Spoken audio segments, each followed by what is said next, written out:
అదే విజయ్ కొత్తగా పార్టీ పెట్టి గెలిచాడు. ఎస్ ఇక్కడ విజయ్ని కంపేర్ చేయాల్సింది ఏంటంటే సినిమా వాళ్ళ వరకు అతను మామూలుగా అయితే దక్షిణాదిలో మార్పును కోరుకుంటున్నారనడానికి సాక్ష్యం కేసీఆర్, జగన్, విజయ్. జగన్ అవును, జగన్ కూడా ముగ్గురు. సింగిల్ గా ఆయన పార్టీ అవును ముగ్గురు కూడా పార్టీ సొంతగా పెట్టుకుని వచ్చిన వాళ్ళే.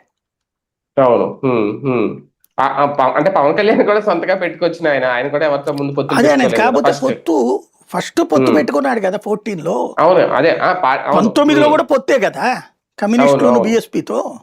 అవును ఆయన పొత్తు లేకుండా కదలట్లేదు. పైగా పదే పదే నాకేం చేత కాదు, నా వెనకాల లేరు, సరిపడినంత లేరు, డబ్బులు చాలవు, నాకు పరిపాలన అనుభవం లేదు, అనుభవం ఉన్న ఆయన ఆయన అని చెప్తున్నాడు.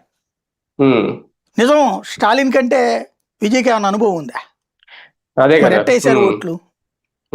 అవును, జగన్కి ఏం అనుభవం ఉందని వేసారు ఓట్లు. ఒక రకంగా విజయ్ వర్గం చాలా సంబరాలు చేసుకుంటుంది, తమిళనాడులో చాలా హ్యాపీగా ఉంది. కానీ విజయ్ గెలుపు కొంతవరకు పవన్ అభిమానులు కానీ మెగాస్టార్ అభిమానులు కానీ డిసప్పాయింట్ చేసింది అనుకోవచ్చా? అంటే వాళ్ళకి డిసప్పాయింట్ ఏం కాలేదు, కానీ అంటే మన నాయకుడు చేయడానికి చేసే వాళ్ళ వల్ల డిసప్పాయింట్ అవుతున్నారు. అంటే మన నాయకుడు ఎలా ఎందుకు చేయలేకపోయారు, అట్లేం అనుకోవట్లేదు. ఎందుకంటే ప్రయత్నించారు పాపం, కానీ ఇక్కడ మన రాష్ట్రంలో కుల రాజకీయాల వల్ల సాధ్యం కాలేదు. జగన్ కేసిన వాళ్ళు పవన్కి ఎందుకు వేయలేదు, బాబు కేసిన వాళ్ళు పవన్కి ఎందుకు వేయలేదు, ఇట్లా మాట్లాడుకుంటున్నారు.